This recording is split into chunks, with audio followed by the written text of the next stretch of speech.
Good morning, afternoon, or evening, whatever time you are listening to this or watching this. All Things Healing podcast and video. I wanted everybody to hear this message this morning. I wanted everybody to hear this, my lessons. That's what I want you to hear, my lesson. And in the lesson could be a message, right? So my weekly lessons, I like to share my weekly lessons on Mondays, and I just want to share my lessons from what I learned last week. And I did a big scary thing yesterday, and it wasn't big and it wasn't scary. It was just the next thing to do, right? Whenever we're doing something new, it can seem big or scary because we have never done it before. And so I spoke at my church on yesterday, and when I tell you, I don't know who that was standing up there. It's like I tapped into the power within, and I just spoke. I wasn't nervous. I wasn't scared. I was confident. I was brave. Oh my goodness. It was such a great experience. And I feel like this is my lane. I feel like speaking. I know that this is my lane. I know. Okay. I may have been unsure before, but yesterday, I'm so sure. I'm 100%, 1,000% sure. So let me get into my lessons. I just wanted to share that because I am still just feeling all of the things from that experience. It was a brand new experience, and I thought it was going to be scary. I thought I couldn't do it, but I had to keep talking to myself. I had to keep encouraging myself because those negative thoughts will continue to come up. I was waking up like 3 or 4 o'clock in the morning, and I said, well, I'm not going to worry about it. I'm not going to think about it. I prayed, went back to sleep. I gave it to God and went back to sleep. Any of us both be up, right? I gave it to him, went back to sleep. And it turned out the way it turned out. Okay? Grateful and thankful.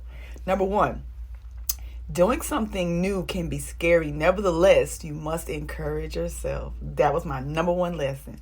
Number 2, when you find yourself overthinking, repeat scriptures or affirmations to calm your nerves, to stop the overthinking. So each time the overthinking was coming up, I had to counteract it. I had to give it an uppercut. I had to counteract it with scripture. I had to counteract it with affirmations. So anytime that you find yourself overthinking, maybe start writing out everything that you're thinking about, right? Just to get it out of your head. And also have some scriptures and some affirmations to pull on just to ground you. Okay. Number 3, emotions can be in the car. Nevertheless, don't let them drive. Yesterday, as I was sitting there, waiting for my time to talk, I started feeling all kind of emotions, and I had to keep telling myself, emotions can be in the car. Nevertheless, they cannot drive. It's okay that you're in the car, but you're going to get in the backseat today. Because we're going to say what we have to say. We're going to get through this without having the ugly cry where you can't talk. Not doing that today. Not available for that today. Okay. You know what you came here to do. Okay. You have to get through that. That's what you got to do. I had to keep talking to myself because those emotions, here's the thing about emotions. You hear things, you see things, people are encouraging me, and there's songs being sang and sung, and I was just like thinking, I was feeling all of the things. I was real quiet. I didn't do a whole lot of talking to people. They were encouraging me, and I was very receptive of that. But when it came to me doing talking in that moment, I kept it to a minimum because I wanted to stay focused. I wanted to make sure that my emotions were not driving my car. Okay, very important. A lot of times you can tell when somebody's emotions are driving the car. And when you're emotional, if you always allow your emotions to drive the car, you may end up in an accident, right? Because those emotions just going all over the place. They don't have any, they just hear stuff and now they're just reactive. So you have to make sure that you are in control of that. Okay, the emotions can be in the car. You know what? You're mad, you're pissed off. Okay, that's all fine and valid. But don't act on that, right? Don't retaliate. Don't, you got to take time out to gather everything, to get everything back together, okay? If that means going outside, taking a walk, if that means maybe punching a pillow or something or screaming into a pillow, whatever you got to do that. All right, number 4, unhealthy connections with achievements.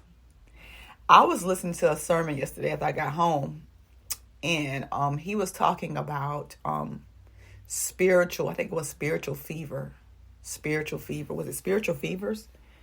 He was talking about, so he used the analogy of when you have a fever, it's your body temperature elevates in order to fight off different different, things that's going on within your body.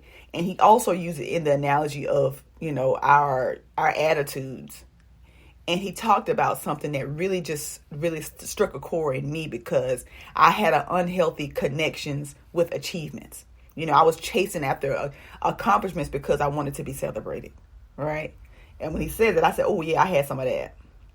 I had unhealthy connections with achievements, trying to chase the next best thing because I wanted to be celebrated. I wanted to have that certificate on the wall. I wanted to have that diploma. I wanted to have whatever that thing was, right? I was chasing that.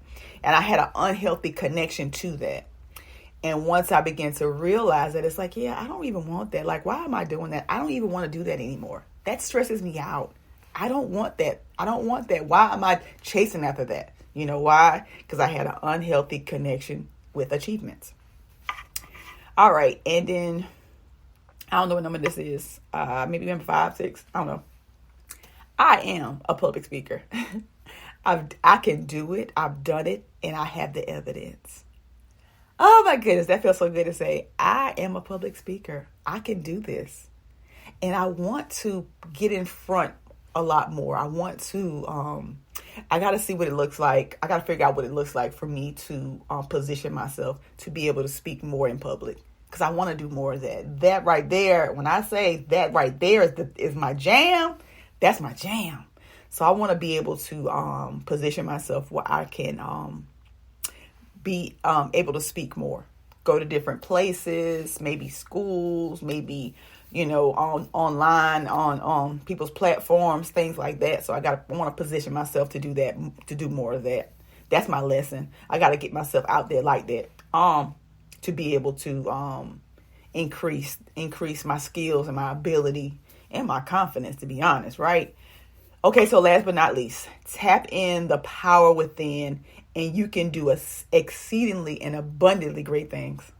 When you tap into the power within, you can do exceedingly and abundantly great things. When I tell you I tapped in, I tapped in. And I also have been practicing. I had my notes. I knew what I was going to say because he gave it to me to say it. And I knew what I was going to say. I was confident in that. I was confident in just being present in the moment, not letting my emotions take over, not worrying about what anybody says or thinks. Like, I was just focused. Certain conversations, I was like, yeah, I don't want to have this conversation right now. I'm not doing that right now with you. Like, I'm not. I got to stay focused. And we can talk about this after I get done. But right now, I must stay focused. So you have to tap in within. There is something inside of you, I'm telling you, because I didn't know this person was inside of me. I knew I had been practicing. I knew I had been doing the work behind the scenes, right? And I knew that I had it in me. I just didn't know what it was going to look like when it came out. And so I was able to tap into the power within, and I did exceedingly and abundantly great things. Yesterday was it was confirmation for me that I am on the right path, that I am doing what I have been called to do. That's what happened within myself yesterday. Me doing that provided the evidence, provided the confidence and the assurance that I can and I will continue to speak publicly. And I'm just excited about it. I wanted to share that with y'all today because these lessons here, this week here, last week was like, I don't know. And I was just so doubtful. And I had to really, really talk to myself. I had to encourage myself. And as I'm encouraging myself, other people began to encourage me. And it just really just put that icing on the cake. And so once I stood up there, I was look at here. I was there. I did that. I'm just so proud of myself. I am so proud of myself. You will be so proud of yourself when you do that thing that you think you can't do. Because you can do it. You can do all things through Christ who strengthens you. I'm telling you, you can do not some, not a little bit. You can do all things. Believe it. Believe it. I am the evidence. I've seen it. I have experienced it. And I will continue to show up. I will continue to speak. Because people get rewarded publicly for what they do privately. People get rewarded publicly for what they do privately. Continue to do your work. Continue to show up. And watch the outcome. That's all I got. Y'all have an amazing week.